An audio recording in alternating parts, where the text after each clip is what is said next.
All right, so it's morning here at the Pattaya Mini Summit. We're just looking at that's the picture from Scotty P's balcony. We had the meeting yesterday over there, so it's just a gorgeous place. Like, what would that cost in California?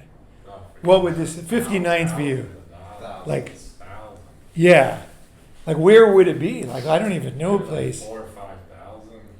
Yeah. I mean, my parents' house rents out for 5,500. And it's not even special, but it has a little ocean view. I think this would be in the summer in California, would probably be $11,000 a week for tourists. Yeah. Yeah. Yeah. Not even 1,100. Yeah. No. Like $10,000 a week is pretty normal for like my hometown, and it's not even like it used to be when I grew up. It was like all Marines and cheap and people dealing drugs everywhere. But now it's fucking insane. Yeah, it's crazy. Here you can, whatever it is that you kind of want, or if you travel, if you arbitrage the world, right? It's like crazy what you can get. Now, for me, I don't care, just so you guys know. Like, the view is great, and I have fun going to my friends' houses. And one of my friends has a tower. He has a place in the tower right next to this, and I shot a lot of videos from there last year in Pattaya. And then I stayed there for free, and it was awesome. So I had a good time. Don't get me wrong. But it's like, I kind of have different thinking about houses, right? What I like, but a lot of people would like this, right? But you can get whatever you want, right? You know what I mean? That's the fucking cool thing, right? You know what was the coolest thing? I always wanted to live, I don't know why, I wanted to live in an old French house. Like building like 1800s. I always wanted to live in that. Totally impossible with the money I was making, all that stuff back home. And then when I moved to Shanghai, there's the French concession, right? The former French concession. So, like, you got Hengshanlu, which is basically like Paris. Like, it looks just like Champs-Élysées or something, right? It's beautiful. All the buildings are like this old.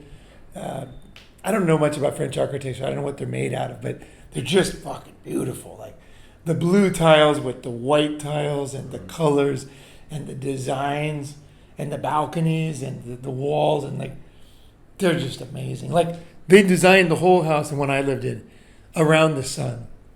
Like, it was they had obviously sat there for a long time and watched the sun move over the day. And so it was like always nice natural light. So I never had to turn on the light. Like, people would go to turn on the light. I'm like, don't turn it. Why? It's perfect in here, you know?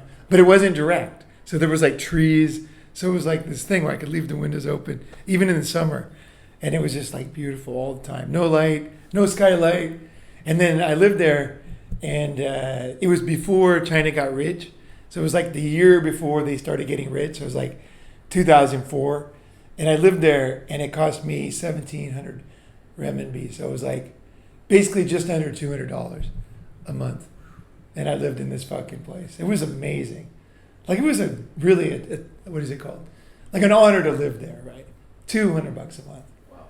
I mean, that's crazy.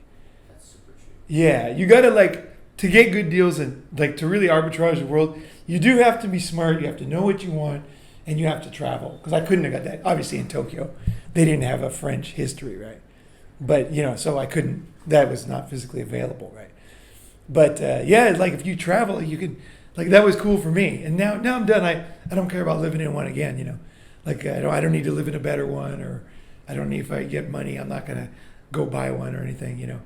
But I like the fact that you can kind of just, life is short, right? Like a lot of things you just think is impossible. And it might not be that important to you, but it's cool, man. It's fucking cool, right? Whatever it is, get the motorcycle you want, get the chick you want, live in the house you want, eat the food you want. I remember one time I was in India, and I was at the Pondicherry. It's like an old French city. And then I was with this girl.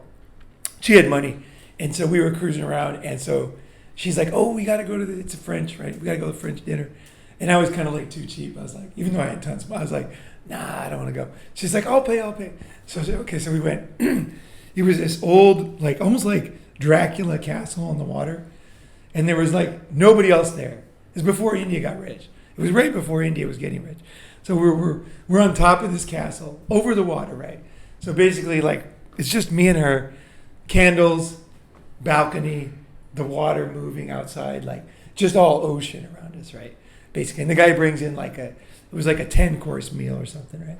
Just like little dishes, like one at a time. And they were all super delicious. I think it cost her like $50. It was like $50 for the whole thing. She had wine. It was wonderful, Those are memories that you just can't have back home. There's no fucking castles.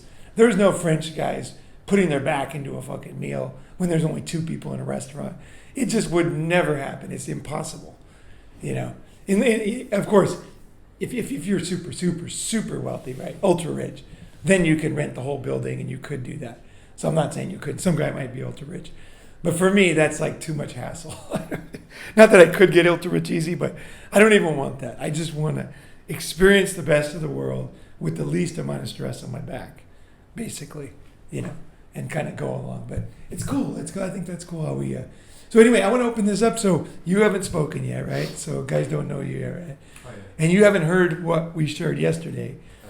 But you watched a lot of videos, so you know what's up. Yes. Yeah, you know what's up. So yeah, give us a little, intro, anything you're thinking about, you're doing, things you overcame, things you're still dealing, hard things that help people understand you, teach them, whatever it is, just kind of Awesome. let it loose. Yeah. All right. Hey, what's up, everyone? My name is Calvin, and I actually come from a small country called Latvia. So I don't know if anybody's heard of it, but yeah. But for the last 8 years, actually 9 out right now. It's kind of crazy, man. I've been living in Asia for the most part, because when I was younger, I used to travel together with my parents and stuff like that. I fucking love that stuff, and I think fell in love with travel. So that was always my best memories. So when I grew up, a little older, I was I just want to see the world, explore, and What was when you were thinking about traveling, put yourself back in that mindset back then.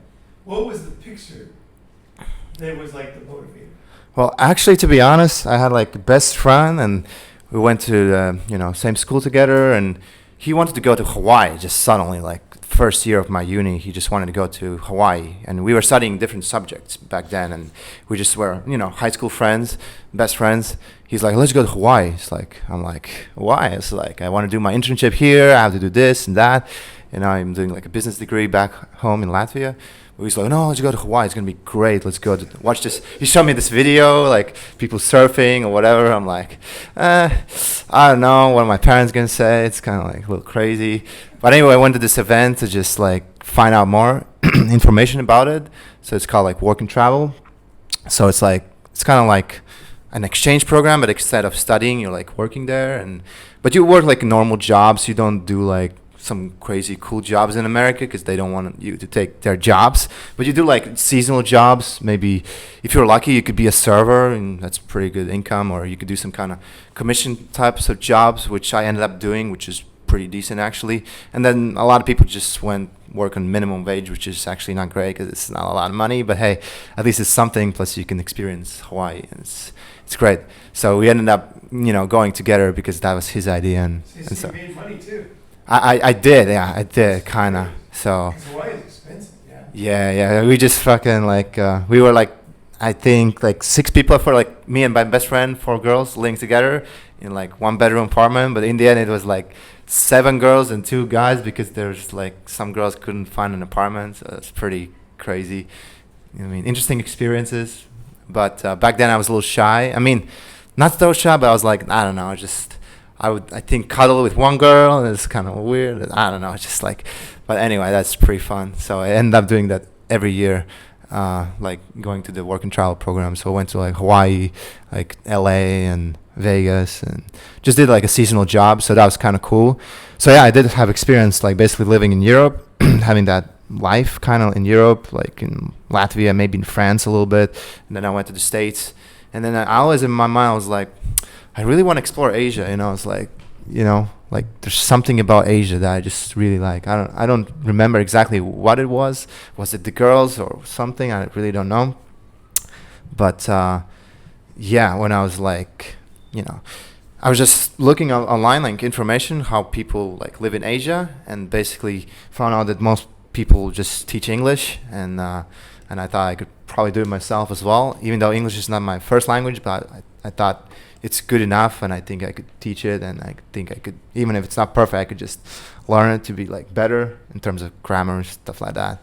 But you know, in the end, that's what I ended up doing. I really wanted to go to China because everybody was doing China back then. But then I think China became more difficult, like maybe 10 years ago, in terms of like income and the attitude towards foreigners and stuff like that. So, you know, in the end, I was choosing between Vietnam or Taiwan, like for moving. And then I ended up just moving to Vietnam. So I've been actually living there ever since. And so since 2017, it's on and off, but it's mostly on. There's been times like during Corona, I was stuck in Thailand and stuff like that. It's just like interesting stories. But for the most part, I've been here in Vietnam. Yeah. So it's pretty decent, just working, stuff like that. So and just experiencing the girls and stuff. Like back then, I was doing also like quote unquote PUA stuff, like trying to pick up girls, and I was like nerdy growing up. I was like couldn't get like a girlfriend or anything like that. I was just like the nerdy kid or whatever. But I was like, I just really want to learn it. I just want to have a girlfriend back then. But then I couldn't find anyone to do it with, so I did it by myself. I tried. I just looked actually online some videos and started with like I forgot some kind of old channels that probably don't exist anymore. Then later I discovered RSD. If you guys know RSD, probably like from like 2010 or 11, I was probably 17, 18 at the time, and I was like, oh, that looks pretty cool, because like I think Owen, like objectively speaking, is maybe not the most handsome looking, but his game is just fucking, spot on, and the confidence when he's at seminars, it's just, it's amazing. So I was like, man, if he can do it, then I can, definitely do it, at least give it a shot. So so yeah, before moving to Asia, I did keep account of how many girls I was with. I remember it was like maybe 20 or I don't know how many, but I was like pretty good for me. But once I moved to Asia, like those numbers could go up like really quickly. So I at some point just stopped counting because it doesn't really matter. But at the end of the day, Asia is just like fun experiences and meeting girls. But now I also want to meet like cool guys as well, because like I haven't had too much experience meeting cool guys. I mean, I have some best friends from like back home, like we grew up together, like went to same school or something like that. But now living abroad, I only have like one pretty good friend, but we still live in different cities now. So yeah, so that's why it's cool to like try to meet cool guys as well, like-minded people, and that's why I came here as well. So that's kind of the natural thing, I think, is when you first start, you just think about girls. Like when I got to Asia, I just saw the girls, Yeah. But then it was like a few years later, I was like, oh, there's guys here too, And then, I was like, oh, that's interesting. And then I made friends, and then they value the guy friends more now. Mm. But yeah, it's like a natural process, like for a young guy, Mm. Yeah. Right. So now you're like, oh, dudes are cool. I can, hang out with guys, and we can do stuff together. Right. Especially like-minded people, at least try to find someone who's into like, maybe red pill or just pickup or just, sharing life wisdom in general, because a lot of guys are just, just normal guys, maybe in the system, just working and maybe busy with their wives or family, and it's just like, sometimes hard to find some really cool people that you can bond with and stuff like that. And of course you're living abroad, so it's sometimes like it's just it's just hard to find the time or whatever, or you always have excuses, but you can always find girls, which is fine in Asia. Like it's it's pretty, I think at least that's the good part, so you never run out of that. But still, I'm never satisfied. I always want more girls. I don't know, like but I do want some more maybe consistency, and I already had some good ideas from Ronin yesterday, and from a couple other guys that we spoke yesterday, some ideas how to keep like more consistency with the girls. And I always also try to bang on the first day, but like maybe sometimes I should take my time and like do like the second date bang instead, because makes you less needy, I guess, and then you can squeeze out more from them in the longer. I guess if that's your thing, but yeah. But anyway, guys, what were you talking about yesterday, or just in general? I just want to like You run out of like yeah. Just kind of will take somebody else take over. So I was thinking like we could do all kinds of stuff, like comment on stuff because I think we're all kind of going through the process. So you're almost here 10 years, right? Almost. In Asia. Yeah, almost 10 years. So that's a long time, actually. And it's especially long, too, at least the way I look at it, is if a guy comes over at 60 and he stays until he's 70 in Asia, it's one thing. But if a guy comes over at 20 and he stays till he's 30, that's a totally different thing. Like, it's a totally different thing. Like, the guys I see that come over older, don't get me wrong, there's like some super cool guys who do. And it's fun to watch them because they're like in a totally different, they're completely experiencing different things. But like, I came over young, right? So I like guys who I see as having the possibility of totally getting it.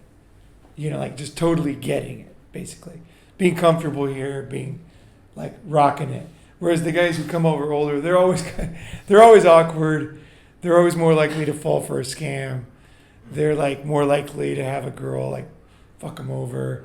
You know, the younger, the smarter, you know, the longer they're here, the more guys, you know, I just, that's me. So like I can relate more. I can teach what I learned, but I like when guys come over young because it's like you can really do more because you can learn, you know. You can learn at a deeper level stuff and not be tricked and also just kind of like have a good sense of humor about the whole thing. Like I think a lot of older guys, they can get either in a dream world about it or kind of bitter. Or they just can't, they can't get fluent in Asia. It's like, I think that's you want to be fluent. Like, you know, Asia rat, that's the word I always use. Asia rat. You want to be Asia rat, you know. Like you're running around in the city, like Asia rats are like accepted, you know. Like if you Bangkok, especially when there was a lot of street food, there'd be like rats everywhere. And they're just part of the scene. You'd open up your window, there'd be like a massive rat, like with his tail, he's like 2 feet long, right? He's like a big old fucking rat. But he's cruising, he's just doing his thing. He's just cruising down looking for something, you know. And then, you know, but he can kind of fit, because basically you can't kill all the rats. They're just going to be there, right? There's just too many people, too much food, too many restaurants. There's going to be rats, right? This is just the way it is, right? Kind of like New York in the old days, right? Like, and also New York now. Yeah, it's more crowded here, so there's more rats here. Like, there's a lot of fucking rats, you know, especially in the big cities. And like, I just wanted to be like that, where I'm never going to be Asian, right? But I can fit in. I can like cruise around. I got my thing going on, and I'm part of the scene, right? Even though I'm not. Never. The older guys, a lot of times they think, or like young guys can think this, and they get more realistic as they get older. They think they're going to become Asian or something. You know, they're going to like learn the language, and everyone's going to accept them as Asian. And it's like, it's really complicated. Your place in the world, really. It's not simple. It's not like you're always an outsider and they're always in. It's really complicated. But you can smell when somebody's got a fucked up idea, basically. Like, you can just smell it. Okay, he doesn't get it. It's like, there was this fucking idiot used to live near my house in Tokyo, and he would always have his yukata on, right? Like it's like a summer kimono thing, and the wooden sandals, right? And the tall wooden sandals. And he would come by, and then I was new in Asia, right? And then his mail would come to my house, because basically the post office guy, he basically thinks foreigners are all the same. And then I was always home, so he would just give all the foreigners in my area their mail. So I just got all the foreigners' mail. So then they would come by and get it from my box, right? So he would come by, and he's got his, like, you know, he's walking in his thing, and he's all standing upright, and he would talk to me only in Japanese, right? He was American, right? That's funny. And then, but I was studying Japanese, right?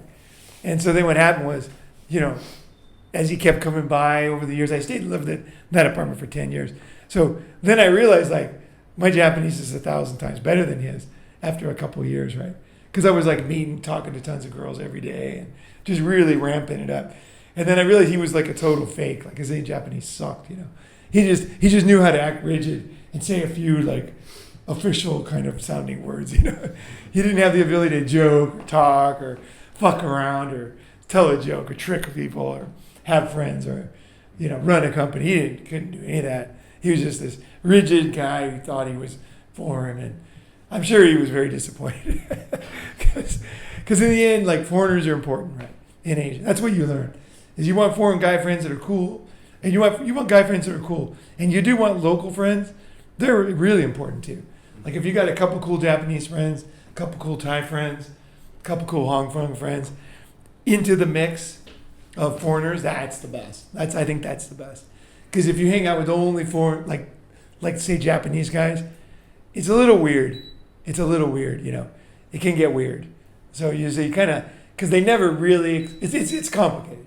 But basically, if you want to be a balanced, cool guy, don't avoid foreigners. Like, find the cool guys, hang out with them. And the guys who've been here for a while, they understand, like, they kind of know what's going on. It's like in Vietnam, going up, and then the guy who had been there for like several tours, he'd be like, I don't like this, let's go back. And the new guy's like, I don't see anything, there's nothing here, like 3 guys get taken out, right, when they go forward, right? The guy who's been here for a while, he won't know why, just kind of like, no, let's not fuck, let's do, that's not the better, no, it works, but, because you can do things and get people resent you, and there's a lot of fucked up stuff that can happen, but yeah, fuck, that was very inspiring actually hearing your story, because you just kind of wandered over here, and especially from Latvia, because it's not that easy, right? Like, there's not many people like that come from Latvia, countries like that, end up being here. It's usually the ones that had it easier, because I think Americans had it easier, Canadians had it easier here, British had it easier, because we get the visas easier to teach English. So you really like stuck in there. That's why it shows like there really aren't many guys doing what you're doing. That's why it shows like Vietnam specifically. It was pretty friendly for quote unquote non-native speakers. Like the rules. I mean, it's still good now. So if anybody wants to go live out in Asia and stuff like that, and your English is good, all you need is just a diploma in any subject, and you can just come and basically teach. I just went here, just got my TEFL certificate.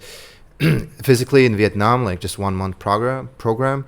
They even guaranteed you a job, but obviously it's better if you find jobs yourself, and I found more like central locations, and you just start right away. Like all you need is just good enough English skills, a degree in anything, and you could just come over, and Vietnam's one of those countries where it's just really easy to get started, and even now it's like one of the better ones, I think. Did they give you any kind of test or anything? Or? Oh no! All you need is just a TEFL certificate that you can even do online. But like obviously it's better to do it offline, so the employers they appreciate it more, and you can just start right away. You can you can make like I think 400,000 at least minimum, which used to be $18 an hour. I think now the Vietnam dong currency has depreciated a bit, so it's only like maybe $16.50 now, but it's still it's like your starting salary, and you could do like 20 hours a week, which is like part-time, and 25 hours is full-time, and then that's it, like teaching plus like you still need time for like lesson prepping, which is a little longer in the beginning. $400 a month basically, or you could do that. I mean, if you start out, it's probably be closer to like, if you do like part-time, maybe like 1,500, but if you do full-time, then 1,800 I think would be the basically. There's also a private one where you can also charge extra for sure. How that works is basically is you get a job teaching English to start, and then the students that are at your school, parents will come up to you and say, can you do private lessons? And you always say yes. Anybody asks you, do you do this? You always say yes. Right away. Don't even hesitate. Doesn't matter if you never thought about it before. They say, oh yes, I do. And they'll say, well, what do you charge? And then you say, well, we need to talk about that a little more. Like, let me find out what the deal is with your kid and this and that. And then that gives you time to go ask somebody, like, how much should I charge? Like, what, So you just kind of like, you're like more concerned with the kid than the money, And they're like, oh, well, I need to talk to him first, more outside, and find out what he's into, and I can lay out a plan for us. And the parents will be like, they're really like, if you get a private student who goes to your school, especially if you're teaching at like a good school, then they really respect you. Like they'll always have food for you, and the kids. It can be really a good job actually. Private, if you have a good job, private on the side from that same school can be really good. really good. Like I know friends who, I did a lot of it myself, but like in China, like they would teach at a good school in Beijing, and then the parents were like crazy rich, right? Like crazy rich. They had like Arabian horses, and like they were like basically sheiks in fucking Monaco or in Saudi Arabia. They just had insane money. So like it was just like this crazy castle, and then you're welcome in the house, and then they got horses you can ride, and you're like right downtown in Beijing. Like it's insane. Like the kind of people that you meet when you teach English, you're gonna meet normal people too, but you tend to meet the upper crust, in my experience, of the country. So it's a great way to make contacts, you know, just to kind of learn about life and how people think, and you know, just watching how really rich people live in their house is a very interesting experience. You know, how they let people in and what they do inside and outside, and the way the kids talk inside and outside, and how people look at them, how people treat them. These are insane skills to have, very valuable. You know, where you're seeing the perspective of a person of higher value in a whole different country. You know, like these are golden things to learn, golden. It's not even about the money. Just being there is great, because you're making friends with the kid too. The kid could end up being the fucking, you know, president of China. Like who fucking knows, right? Next thing you know, you're friends with the president. That really is how it is. If you stay here for a long time, like your friends just end up doing shit, and it's crazy. Because like I had a friend who's his one of my friends his friend is running for prime minister of Thailand, right? And like, you know, it's crazy. It's crazy. And then he's like, yeah, he's putting my friend's pictures up on the wall. They're like all over the fucking my neighborhood. Is my friend's friend, right? And I'm thinking, that's crazy. That's crazy. You know, but yeah. So it's like an experience. So it's not about the money. It's just about surviving, saving some money, having enough time to, you know, get some, you know, social, whatever it is, getting laid, all that, trying new food and, you know, stuff. So it's, you know, it's like you can't really understand it if you don't live here, really. But like you got your little job where you're working 16 hours, and now you got these two with this student, and then the parents tell the other one. So now you got 2 or 3 side jobs, and then you're putting your back into those. And the next thing you know, the dad's like offering you a job as a fucking executive selling motorcycles, you know, representing their company in America. Like, it's true. That shit happens all the time to my friends. I've had the exact thing happen. He ended up being the representative for a Chinese electric bike company in the States and getting a great career. He was like a totally normal guy, like any of you guys. He was just a totally normal guy. And next thing you know, he's the president of this Chinese company. And they're hiring tons of people. And the dad thought it would be good to have an American face, you know, as the president of the American company. And so, you know, just... it's crazy shit happens, you know. So it's very weird. Like if you're in a situation that gets boring when you get your first job, just change it up, try something new, right? Because who knows? Especially the girls. If the girls like you, daddy comes through, right? Daddy comes through with something, yeah. My friend was the quote unquote manager of a golf warehouse. So basically, all he did was like drive a golf cart around this warehouse and bone the daughter and get tons of money. It was like hilarious. He's like, I'm like, what are you doing? He's like, I'm a manager of a golf membership warehouse. I'm like, oh, what do you do? He's like, drink. You know, that's all they wanted to do is get drunk with everybody. And then he was like, good, you know. So he was getting paid to drink expensive booze and bone the daughter. Where was that? That was in Japan. Yeah. It's a pretty sweet deal. And this is my good friend. This is my good friend from college. Yeah, hilarious. The crazy things happen. And it can happen in Thailand too. Because it's not about the country's rich or poor. It's like any country. You know what I mean? It could be like fucking the smallest country with no money, you know, and then they Bhutan, right? It could be Bhutan. And then you made a high level person who's connected to the top guy, insane. Next thing you know, you're going over to other leaders, and like one of my friends, he ended up being friends with all the despots in the world.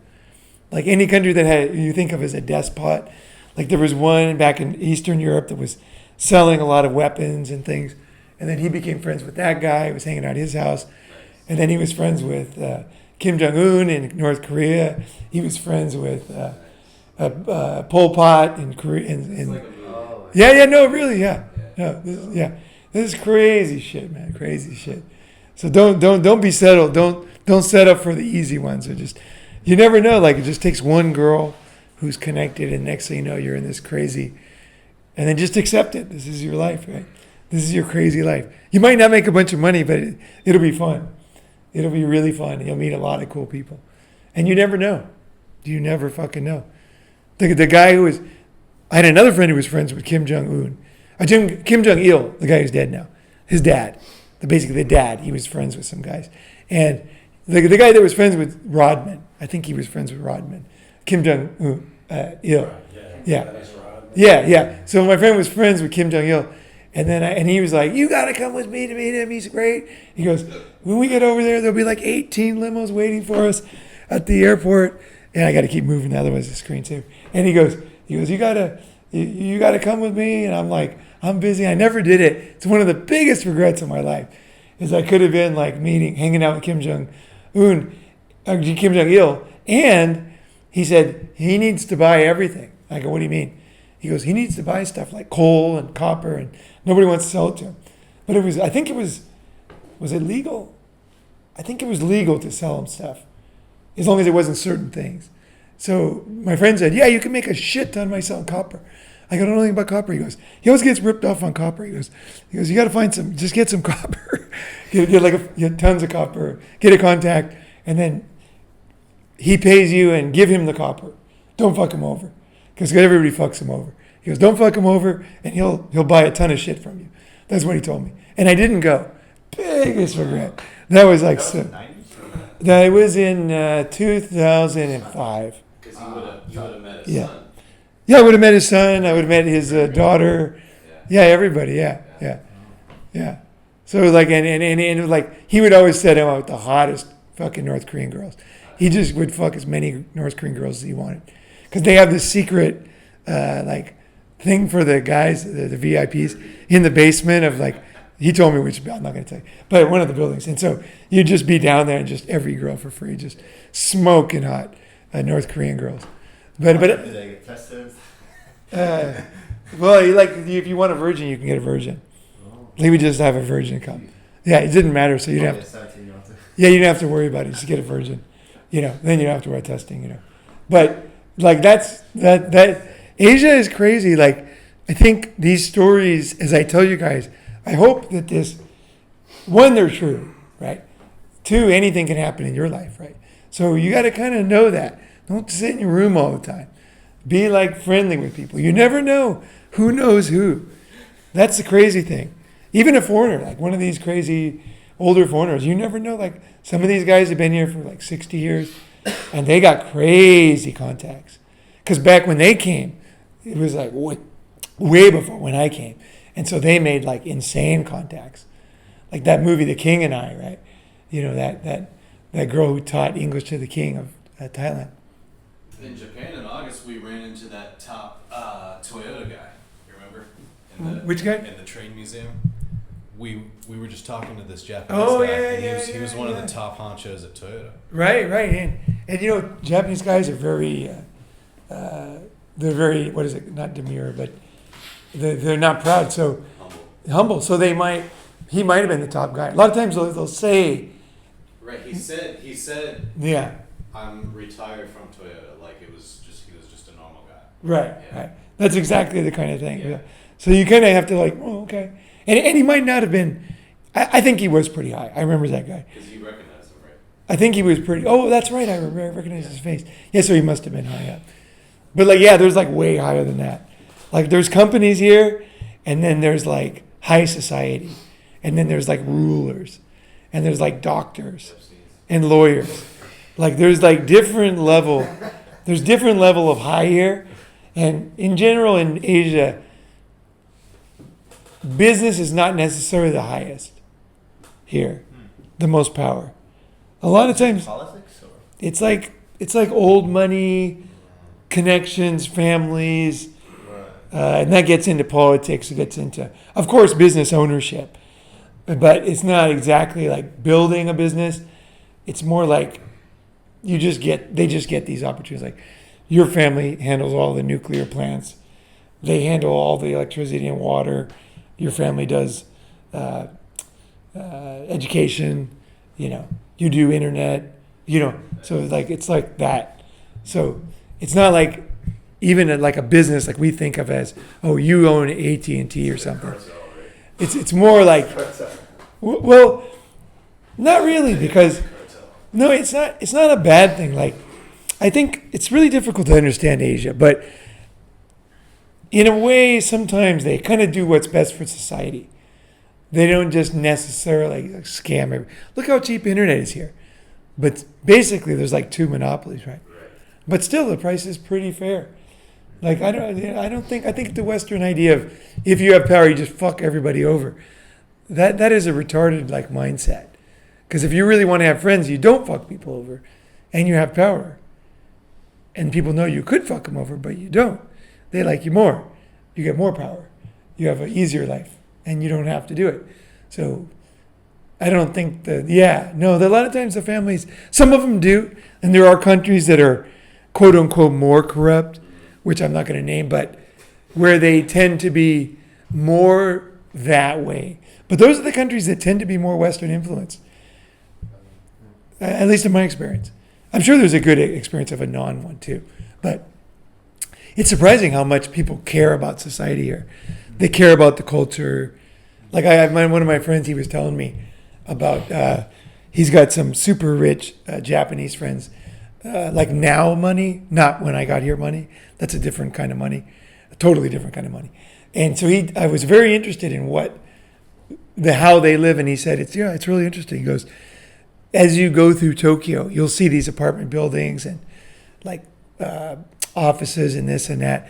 And he says that the new rich in Japan, or not necessarily the new rich, but the current very, very rich, they'll buy a building that doesn't look like a house, and they'll have like this gorgeous house inside of something that doesn't look like a house, or it doesn't look fancy. It doesn't at all look fancy.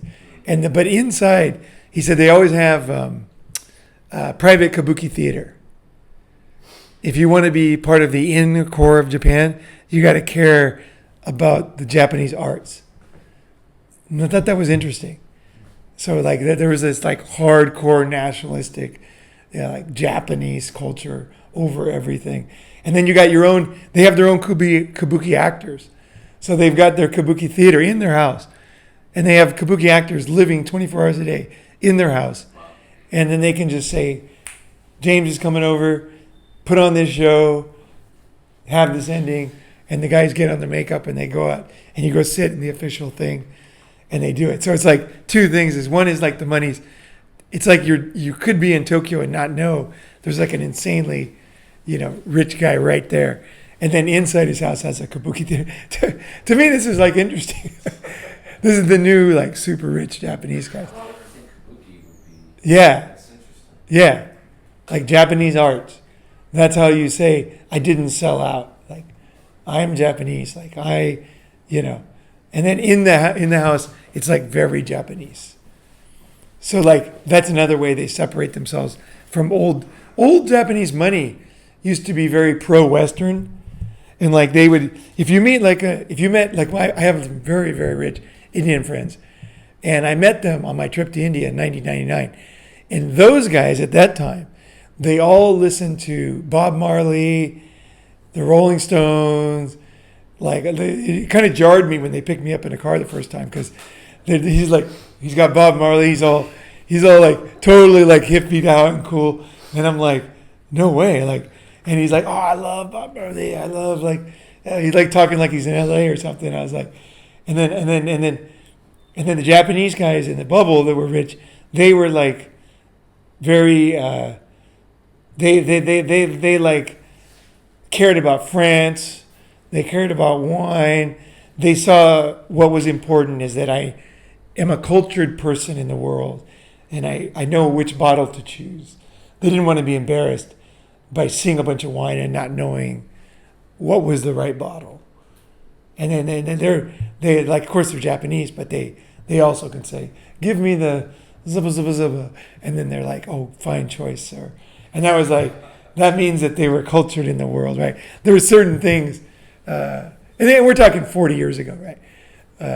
Japan, but yeah, and so then now the new Japanese guys, they're more the opposite.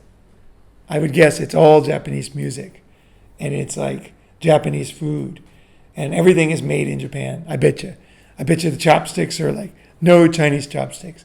It's like hand carved in Japan, sauces from Japan, like just all the electronics from Japan.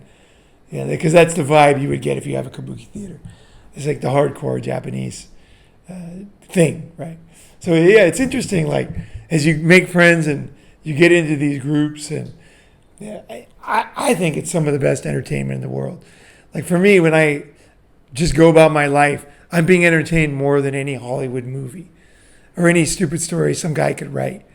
You know what I mean? I think that's, to me, is like, you don't need entertainment. Like I don't need entertainment, really, because it's entertaining to live my life in a time and a place that I can, like Asia Rat, cruise around in different buildings and places. And I think that's kind of like, sounds like the phase you're kind of going through. You did the girl thing. And when you go to the next phase, you don't want to be talking about girls all the time, especially Asian girls. Yeah, it's not good. It's like you kind of want to play that down.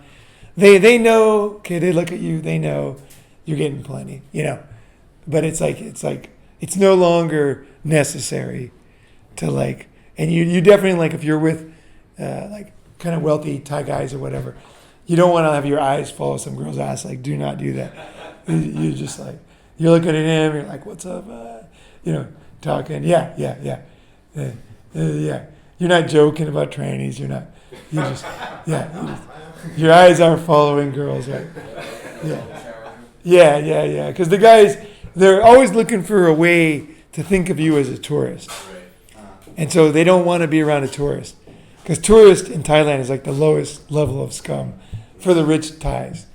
And like every culture, they have to decide what is good, what is bad, right? What is something that's worth your time? What is a way to tell if somebody's intelligent and educated? Like in New York, you guys used to have that, I'm sure. Tons of stuff. Like what was a New Yorker and what was a faker? Or was it really in? Well, the funny thing is a lot of you got to come to here because this microphone, it does not pick up over there. It's not like a phone. The funny thing with New York is a lot of people who live in New York and they say, "Oh, I'm a New Yorker." You find out they're actually not, because they just moved there a few years ago. They're from another state in the U.S. So the irony is a lot of people who were born and raised in New York City like I was, a lot of them aren't even there. They moved out somewhere else. So a lot of the New Yorkers aren't even native. So I don't know. I think a lot of them are fakers, probably. Who knows how much, but yeah. What were the rules back in the day? Like in the New York 70s, 1970s, 1980s New York. What was the rule that this is the good way to go and this is the bad way to go? This is the New York way. Because I know there was things that were cheap. Like I remember the beginning of Saturday Night Fever when John Travolta grabs the 2 pieces of pizza and rolls them up, eats them. That was like, there were certain things that were like New York. What was the things that back then? Yeah, well, definitely pizza's a big one. But in terms of New York, the clubs were really hot, the techno, the dance Studio clubs. 54. Oh, yeah, Studio 54, Limelight, which was like an old church that was converted into a club. So, yeah, New York has had all different scenes, I guess, over the years, but the clubs were definitely big back in the day. But I think now I don't think it's as big. I think it kind of faded out. Yeah. It was an energy. It was a thing. And that's what I like about New York, is it was similar to an Asian city in many ways. Oh, yeah. Yeah. Why do we say that, too? Like, living in Bangkok, I actually feel like kind of at home because there's a lot of New York City in Bangkok and vice versa. Yeah. So you'd feel the same way in Tokyo. Yeah. There's a lot of similarities. So, but Bangkok I always say New York has like a lot of action, but it has like a nervous vibe and a lot of anxiety. Yeah. Where Bangkok has a lot of action, but it has like a chill vibe. like you're somehow relaxed even in all the chaos. Where in Yeah. New York, when you're in the chaos, you're not relaxed at all. You know, it's a Right. different energy. But you can be relaxed in any city because you grew up there and you had a certain way of being. But if I moved to New York, and I was in New York for a year, I was very relaxed. And when I lived in Tokyo, I remember I was super relaxed. And then everybody, when I would go out and talk to my students when I was teaching English, they would always say how stressful Tokyo is. And I thought, I didn't have to take on that part of Tokyo. I didn't have to do that. I lived in Tokyo. Like my general thing was like basically wake up, kiss the girl whoever spent the night, and then she would go to work, and then I would get up, have coffee, and open my windows for sunlight. I never worked in the mornings because when you teach English, you usually start at 3 or things like that. You usually don't teach in the morning. So like in the morning, I'd get up, and so then I'd open my windows, and the sunlight would come down on me, and then I'd be calling friends and stuff, and then I'd be go out jogging, I'd go running. I had like rivers I'd run along, and I'd get all sweaty, and then I'd be like, relax. You get that kind of endorphin rush. Then I'd go, because I used to run a lot. Then I'd go down to, Indian restaurant, all you can eat for like 1,000 yen, because you fucking eat all the Indian food, get stuffed, and then go do something. And then I'd go to work, and work was pretty relaxed because I look like an English teacher, to them, I look foreign, and they didn't want an Asian American teacher back then. Now they do. Now it's totally changed. But back then they wanted a foreign looking teacher. Just like we might want a Japanese looking guy making us sushi. We don't, just because we think that's somehow proper or something. That's the way they thought. It's like, oh, foreigners speak English, they look different. It's not just a thing. We are the same way, right? With whatever things we do, right? You don't want to see like some fucking dude, some white dude telling you about African culture. Like, you're like, yeah, it's just like, dude, what are you talking about? It's like, Or a Mexican making sushi, yeah, but you got to get used to that one because that's the way it is. unfortunately. Yeah, that's the way it is. Whenever I go to a sushi fucking It's all Mexican. restaurant in California and I start speaking Japanese because I think I see Japanese guys in there, and then it's like they're all Koreans or Chinese and then Mexicans. And like I went into this restaurant, I started speaking Japanese in San Jose, and I was like, this is going to be cool. I haven't spoken Japanese in a while. Went back there. I was shocked. It was a big restaurant. Nobody spoke Japanese in the whole restaurant. I felt embarrassed that I embarrassed them because they really did a good job looking Japanese. They didn't expect you to be speaking Japanese. No, but I didn't. I expected them to speak. Like they really looked Japanese. They had it down, like the makeup, the fucking clothes, the way they're holding their bodies and stuff. They knew how to act Japanese. It was only uncovered then when I spoke it. And I could tell I kind of broke a rule for them. Like it was obvious they were all not Japanese. Like I was more Japanese than them, for sure. So it was like, but yeah. So anyway, I don't know. I think as you go through phases like this phase, you want to realize you're now entering a new sphere, basically.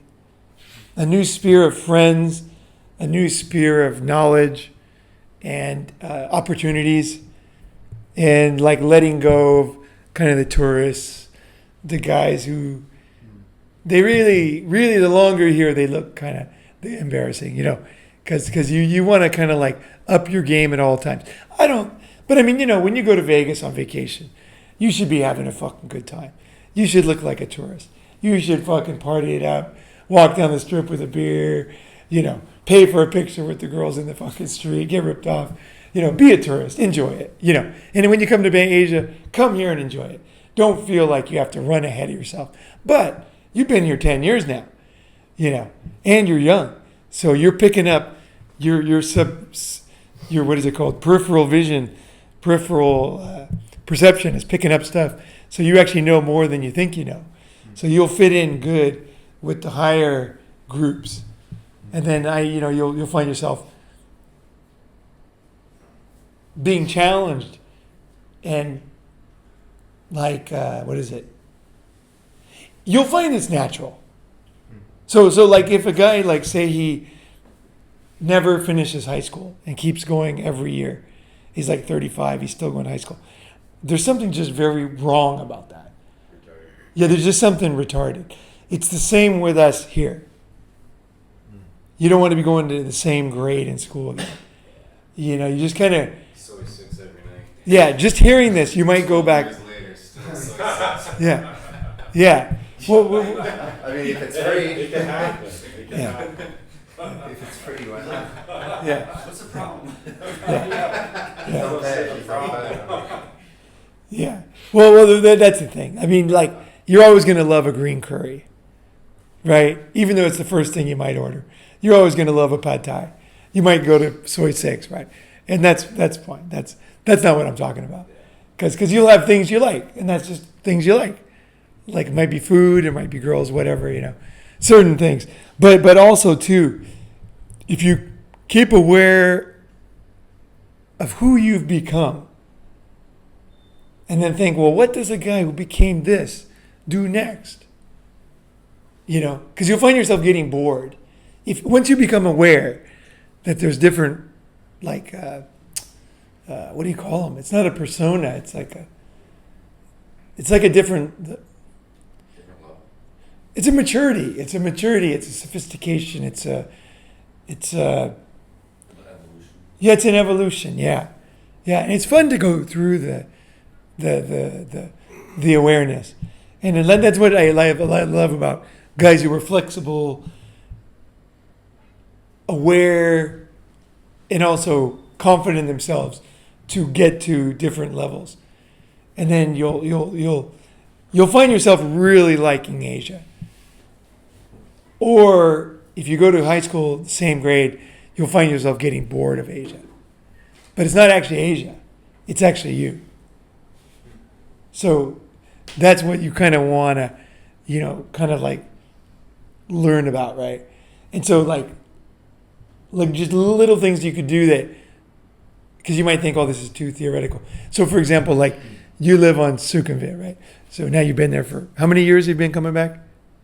About 2 years now. 2 years now, right? So you might want to try living in a different neighborhood. And then you can always go back to Sukhumvit, but you might go to a different part, or you might, you know, whatever. But moving is a big thing that I think is really good. Just moving neighborhoods, moving countries, and that forces you to rethink who you are. Because when you first get here, you might be right near like a college where all the girls get out at 3 o'clock, and there's like cutie pies, and you're just like, this is fun. Yeah, you're like, this is heaven, the nursing college. Like, that's what I would do. I would get an apartment next to the nursing college, right? Because I always knew every day there's going to be fresh girls coming down there, sweetie pies, they're the right age, you know, everybody's legal, and they're all fired up. And then after a certain amount of years, you do realize, like, I still see the value in that. I don't mind walking by there, but yeah, I don't have to live there anymore. It's like, I want something different, right, out of life. Right? I want to learn something new. And by simply moving your house, it allows you to shed old things. So like the simple moving is a powerful. So when you're ready to do something new, that's why I don't like buying houses here, because you're stuck in a persona, you're stuck in a friendship, stuck in an area. It's much harder. It's much harder to change if you never move. It is, really is. There's something about your own mind that's like, hey, I'm in a new place. You know, I'm going to get rid of this one guy I hung out with that doesn't, you know, he's going downhill. Like, he's not providing a lot of value. He's not doing well. He's going this way. I'm not going that way. So you're like, oh, okay, now I'm going to try something new. I think I will take that fucking, you know, Thai class about culture, language, or something, right? So it's like that. It's like that combination of like maxing out where you are, always being aware of what else is out there, growing into that, experiencing that, and then always being aware that that's never going to be forever. There's always going to be something, you'll see something else. There's different levels of life and complexity. So you'll see, oh, okay. And then you might see real simple things too. Like some guys go out and live, a lot of guys go and live in the countryside, and like a farming village, and they live there for like a couple of years. So a lot of guys like that in Thailand, Asia. You know, it wasn't my thing. I like to be in the city and be able to go there every week if I want, every weekend. So you don't have to move. You could just go weekends. Like now I'm going to Buriram. I might start going to Buriram more often and just kind of go there for a while until I've learned everything I can learn in Buriram. And then I might go to another place and just start experiencing that. Because it's different up there, right? It's very different. Like the culture's even different. Like everybody treats us different. You know, there's, everything. It was quite different, right? Yeah, definitely the friendliness of the people, and they're more Thai. Yeah. I think they're not as jaded by the Western. Do they speak English? Right. No, the English is very limited. I mean, Yeah. like That's the problem. nothing. I mean, you gotta get your translator ready and know some a little Thai because they were just. Well, it's not really a problem. Although your mind will tell you that. Yeah. Is what it is it's a challenge because you say, oh, I want to start to learn Thai so I can fit in here. Like I didn't need that skill here, but I do need more of that skill here. And so you put yourself in there. That's a perfect example of something that a location has a very profound effect on your lifestyle. Because now you're like, oh, I want to understand the people more. I want to communicate with them. Like I had a great time in Buriram, but partly because by total chance, I met that woman who spoke Japanese. And then we spoke Japanese. And then she told me all about Buriram. I wouldn't have really known that much about Buriram if I didn't talk to her. And then we talked for like 2 hours, right, in Japanese. And so that was great. She used to work at a Japanese restaurant. And she loved like Japanese culture. So like I got lucky. I was able to assimilate more without Thai. But I'm starting to see that if I'm going to stay in Thailand, I'm going to have to start to learn some Thai. Yeah. It's amazing all the masseuses there, and you got the one that spoke Japanese. That's quite a coincidence. And it's a coincidence that I got her, and it's a coincidence that I found out. Because she didn't speak Japanese because I don't look Japanese. Right. She was just doing my massage, and then she said something in Thai. Oh, that's right. And I said, oh, I don't speak Thai. I said, I speak Chinese. And then she goes, oh, Chinese. And I go, and Japanese. And that was when she started speaking Japanese. So it was like a bit of the whole thing was serendipity. Like, I was near you listening. I'm just like, what the hell of all people? yeah. No, she spoke Japanese well, too. Yeah. She almost looked Japanese a little bit too. She worked in the Japanese. You take on the facial. That's another thing you can do. Yeah, this is another thing you could start to do. So you're in a phase, right? You're now 10 years, and you're thinking, maybe I'll start making guy friends. Maybe I'll start. The fundamental thing I think you're thinking, or from the outside, is I think I'm ready to change. That's really what you're saying. And so when you're ready to change, you say, oh, what can I learn? One of the first things you do is start to look at how Thai people more aware of how they stand, how close they are. And if there's a very tall, because you're tall, so if there's a very tall Thai person, how do they act? Because you can make people very uncomfortable if you don't know how to stand, how far away, how loud to talk, how quick to move, how much to blink your eyes, how much expression on your face. All those things you want to assimilate. These are the kind of things the old guys never get. But this is the kind of things you want to get like that. And it's easy. So you just kind of be aware, oh, I see. You know, because like, for example, Iranians, they'll come right up to you. Like, hey, you know, and then, you know, like, and you're like, whoa, but it's actually just the culture. And so you want to be aware of that and let that happen because that's their culture. And then Thais are going to have a different kind of situation with personal space, amount of expression, smiling or not smiling, loud, volume, and also too, one thing to be aware of is Asian culture is very hierarchical. So this one's a little harder to kind of see, but there's going to be a hierarchy in the group you're talking to. So there's the main person in this group, there's the second, there's the third, there's the fourth, the fifth. It's all very clear. And so what people do is they'll learn the language and go, oh, I'm fluent in the language. But they're not, because they're pissing everybody off all the time. And the locals don't know why the guy pisses them off. And the foreigner thinks they're racist, but actually they're breaking a lot of rules and just stomping on cultural norms. And that makes people uncomfortable. So you do have to watch. Sometimes it's age, sometimes it's, the situation, like a teacher who's teaching, like they are very high in that group. Even though there's a billionaire, the teacher could very clearly be the top person. So it changes depending on what's going on. So you don't just say, oh, he's the top, he's second. No, it all depends on what's going on. So if we're studying something, then the teacher is very high. And if we're talking about this topic, then this person. And then if it's just, there's no thing going on, then it might be age, or it might be wealth or something. And just starting to be aware of the unspoken. I think that's kind of my secret in Japan. I don't think it's necessarily my language. It's I can just groove on what's going on here. Okay. This, And then before I sit down, I've talked about this a lot, but it's a good example to give you, like where you sit on the table. Don't just sit down at an Asian table. Never, if there's chairs, and especially if nobody's there yet, just kind of wait. Because everything is very, Asians, everything's set. They know, they'll tell you if you say, oh, where should everybody sit? Oh, just sit wherever you want. And then you say, yeah, I can sit wherever I want. But what would be the best place? Where would be the best place for me to sit?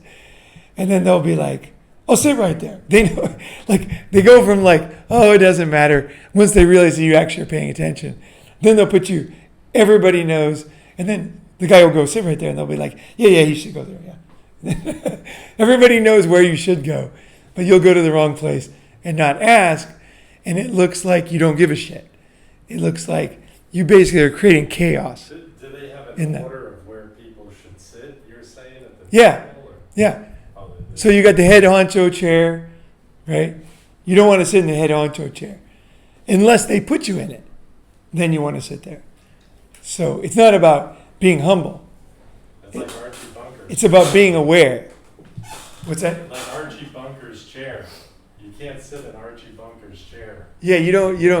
Yeah, there's somebody who maybe they're paying for the meal. Maybe they're the ones who, whatever the fuck it is, they're very specific about where you should sit and things like that. And that will help you to understand the society. So you can start with the table.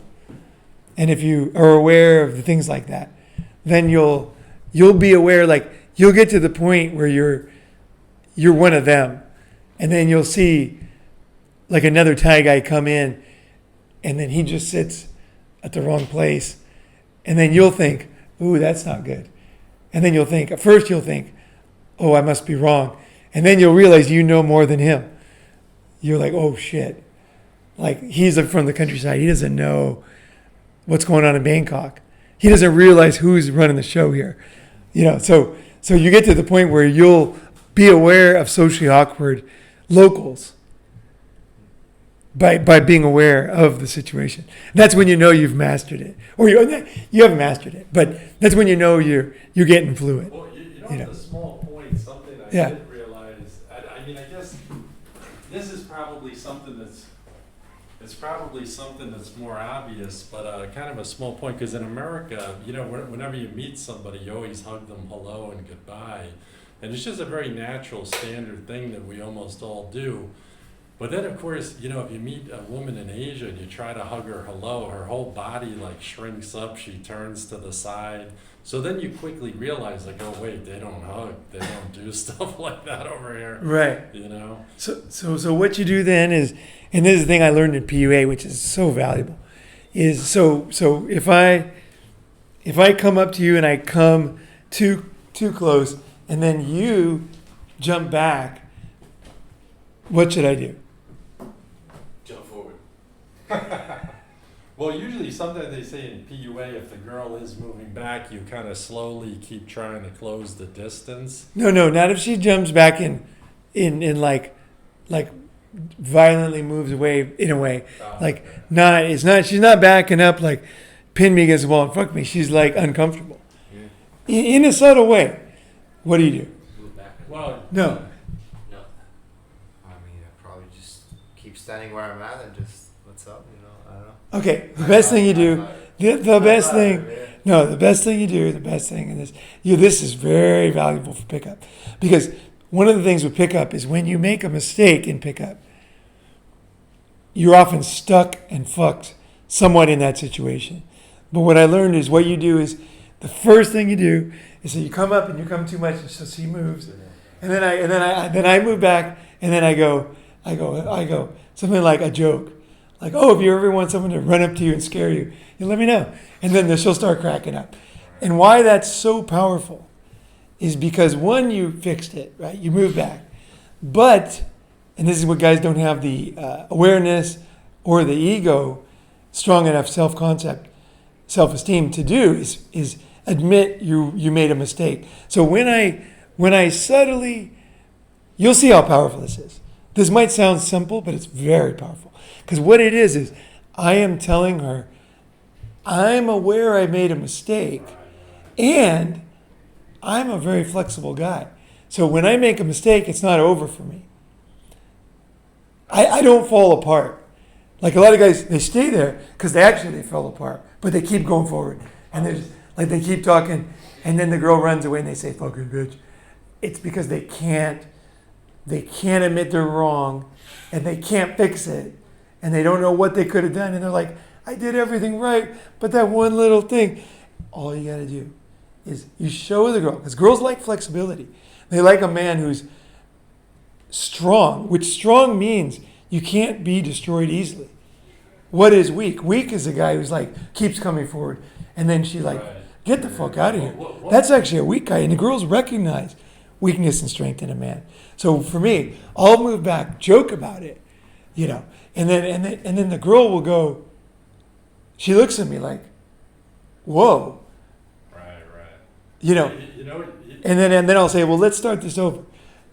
So look over there, and then she's like, whoa, we're already dating.